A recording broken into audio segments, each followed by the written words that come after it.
Assalamualaikum warahmatullahi wabarakatuh. Pertama-tama, terima kasih banyak kepada Ibu Dian Pane selaku dosen pembimbing kami yang telah memberikan kesempatan pada kami. Dan adapun pepatah yang mengatakan tak kenal maka tak tahu. Maka dari itu, perkenalkan nama saya Suhaila dengan NIM 3512063 dari kelas 1C Prodi D3 Administrasi Bisnis. Pada kesempatan kali ini, saya beserta teman-teman saya dengan nama Putri Al-Qur'ani dan Rivelino akan membawakan materi tentang komunikasi bisnis dan human relationship dalam bisnis. Disimak baik-baik ya. Jadi yang pertama yaitu pengertian komunikasi dan komunikasi bisnis. Yang pertama, komunikasi. Jadi, manusia sebagai makhluk hidup sosial ditakdirkan untuk saling berhubungan satu sama lain. Sejak dilahirkan dan belum bisa berbicara, manusia sudah melakukan komunikasi. Misalnya, kalau popok basah, lapar, haus, sakit, maka bayi akan menangis. Itu dilakukan sebagai ungkapan atau upaya mengkomunikasikan bahwa ada sesuatu yang terjadi pada diri bayi.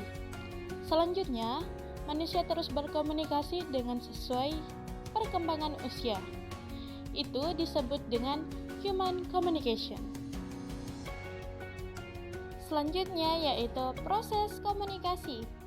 Jadi, dalam proses komunikasi, tentu saja yang pertama pengirim atau orang yang mempunyai ide.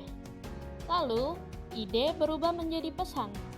Setelah adanya pesan, terjadilah pemindahan pesan, dan tentu saja ada penerima pesan, lalu pesan yang telah diterima mendapatkan feedback atau umpan balik. Jadi, setelah memahami apa itu komunikasi, maka sekarang kita masuk pada komunikasi bisnis. Jadi, komunikasi bisnis adalah interaksi yang terjadi antara pelaku-pelaku bisnis.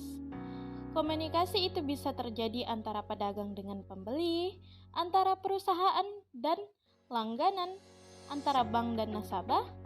Komunikasi juga terjadi secara internal antara atasan dan bawahan, serta sebaliknya. Masalah yang dikomunikasikan adalah hal-hal yang berhubungan dengan perdagangan atau usaha. Proses jual beli terjadi pada saat komunikasi seperti tawar-menawar atau mengenai berbagai persyaratan yang sedang dinegosiasikan. Adapun komunikasi bisnis menurut Purwanto. Jadi, menurut Purwanto, komunikasi bisnis adalah komunikasi yang digunakan dalam dunia bisnis, mencakup berbagai macam bentuk komunikasi, baik komunikasi verbal maupun komunikasi nonverbal, yang gunanya untuk mencapai tujuan tertentu. Di dalam dunia bisnis sangatlah luas, mulai pedagang kecil, pedagang besar, skala lokal, nasional, sampai internasional. Pedagang kecil yang menjajalkan barangnya pada dasarnya adalah melakukan komunikasi bisnis.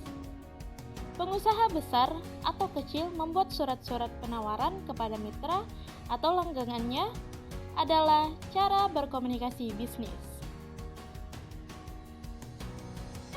Lalu, komunikasi antara pedagang yang menjual atau menjajalkan barang dagangannya dimulai dari menarik perhatian atau attention pada calon pembeli, tersenyum, menyapa dan menunjukkan barang yang akan dijualnya. Bila sudah ada perhatian dari calon pembeli, maka pedagang akan meningkatkan dengan memperkenalkan barang dagangannya agar muncul rasa suka atau interest. Setelah berhasil memunculkan rasa suka tersebut, pedagang akan meningkatkan menjadi keinginan atau desire untuk membeli, dan akhirnya kalau sudah cocok akan terjadi transaksi atau biasa disebut dengan action jual beli. Proses inilah yang dalam ilmu marketing disebut dengan rumus AIDA. Apa itu AIDA? AIDA adalah kepanjangan dari attention, interest, desire, dan action, yang artinya perhatian, minat, keinginan, dan tindakan. Pada tahapan-tahapan itulah terjadi suatu komunikasi bisnis. Dengan demikian, dapat dipahami betapa pentingnya komunikasi dalam berbisnis. Selanjutnya yaitu unsur komunikasi. Jadi sebelumnya sudah dibicarakan bahwa unsur komunikasi itu adalah komunikan, pesan, media, penerima, dan umpan balik. Selanjutnya perlu diingat bahwa semua unsur ini harus pada posisi memiliki pandangan serta kepentingan, terutama komunikator dan komunikan. Karena itu yang akan nanti dibahas tentang analisis audiens untuk meyakinkan bahwa informasi akan disampaikan kepada orang yang tepat. Sebuah perusahaan yang akan menjual truk yang digininya sangatlah tepat kalau audiens yang hadir adalah para pengusaha angkutan. Kurang cocok kalau yang hadir adalah para seniman ataupun biasa para buruh yang tidak ada hubungannya dengan truk. Lalu, yang akan kita bahas selanjutnya yaitu hambatan. Hambatan dan keberhasilan komunikasi bisa saja gagal karena kurang baiknya mempersiapkan atau perencanaan yang kurang matang. Komunikasi juga bisa gagal karena ada sesuatu yang mengganggu. Komunikasi juga bisa gagal kalau sumber utamanya terbawa emosi atau tidak bisa menahan diri dari serangan-serangan audiens. Oleh sebab itu, perlu dipelajari beberapa hal yang menggagalkan komunikasi tersebut. Misal, dalam satu acara, berkomunikasi biasanya disiapkan oleh orang yang tugasnya meredam atau menetralisir keadaan sebagai orang bijak yang mengembalikan pokok masalah yang sedang dibicarakan. Nah, pada selanjutnya yang akan dibahas yaitu penyebab gagalnya suatu komunikasi. Berikut adalah beberapa penyebab gagalnya suatu komunikasi. Yang pertama, gangguan fisik. Jadi, permasalahan yang sering ditemukan seperti hambatan faktor fisik, seperti ruangan atau tempat komunikasi yang terlalu sempit, pengap, suasananya tidak nyaman. Lalu, yang kedua, salah penafsiran. Seperti komunikator telah panjang lebar menyampaikan pesan dengan berbagai cara dan variasi, namun audiens malah tidak dapat mengerti apa yang disampaikan oleh audiens. Yang ketiga yaitu masalah bahasa. Jadi biasa terjadi penyampaian pesan terlalu banyak menggunakan bahasa asing, misalnya bahasa Inggris, bahasa Arab, atau bahasa lainnya. Yang keempat, perbedaan latar belakang. Jadi komunikator sebaiknya mempertimbangkan latar belakang audiens, misalnya tentang pendidikan, latar budaya, dan emosional. Dan yang kelima, adanya gangguan kesehatan. Dalam suatu pertemuan mungkin saja gangguan karena ada peserta yang sering batuk, sering meludah berdahak, sering keluar, masuk kamar kecil, dan ada yang merasa terganggu karena adanya kipas angin atau terlalu dinginnya AC. Yang keenam yaitu adanya objek lain. Seperti di tengah-tengah acara membicarakan suatu topik, tiba-tiba ada objek lain yang bisa mengganggu perhatian. Misalnya ada yang membawa koran atau majalah yang isinya sangat menarik, atau beritanya sedang heboh. Dan yang ketujuh yaitu cara penyampaian. Jadi pesan-pesan yang disampaikan dalam komunikasi mempunyai arti berlawanan. Misalnya membicarakan tentang transportasi, tapi bersamaan juga membicarakan besarnya biaya transportasi itu sendiri. Jadi penyampaian pesan secara terburu-buru atau menyampaikan banyak gagasan tapi yang disampaikan sekaligus tanpa memilahnya, seperti menumpahkan seember air ke lubang botol yang kecil. Dan adapun materi selanjutnya yang akan dibawakan dan disampaikan oleh teman-teman saya. Assalamualaikum warahmatullahi wabarakatuh. Terima kasih atas kesempatan yang telah diberikan. Pada kesempatan kali ini saya akan menjelaskan mengenai human relation dalam organisasi bisnis. Pertama-tama, pengertian human relation dalam arti luas adalah komunikasi persuasif yang dilakukan oleh seseorang kepada orang lain secara tatap muka dalam segala situasi dan dalam bidang kehidupan, menimbulkan kebahagiaan, kepuasan kepada kedua belah pihak. Dengan kegiatan human relation, para atasan suatu organisasi berusaha memecahkan masalah yang menimpa para karyawan secara individual sehingga dapat digairahkan dan digerakkan ke arah yang lebih produktif. Jadi, human relation dalam organisasi adalah komunikasi persuasif antar orang-orang yang berada dalam struktur formal untuk mencapai suatu tujuan antar seseorang manajer dan karyawan organisasi lain. Human relation secara harfiah adalah hubungan antar manusia dalam suatu lingkungan kerja. Human relation diperlukan mulai dari tingkat level atas sampai pada tenaga pelaksana. Hal ini bertujuan untuk saling mempererat persaudaraan dan mendapatkan suatu keputusan dari apa yang mereka lakukan. Human relation dalam organisasi.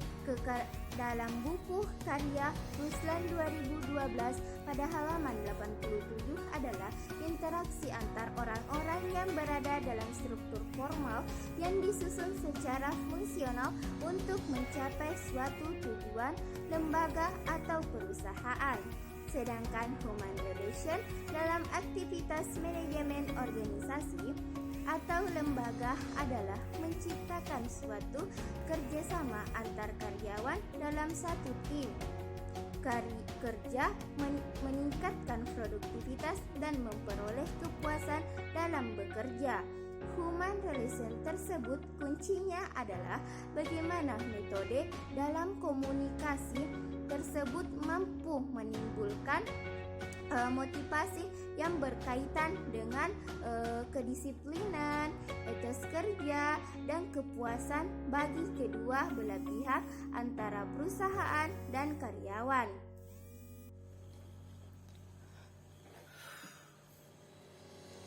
Fungsi human relation dalam kepemimpinan menurut Harold Meyer dalam bukunya Principle of Human Relation adalah hubungan manusia dapat dilakukan untuk menghilangkan hambatan-hambatan komunikasi meniadakan salah pengertian dan mengembangkan segi konstruktif sifat tabiat manusia. Fungsi lain dari human relation adalah untuk mengatasi atau meminimalisir terjadinya konflik dalam organisasi.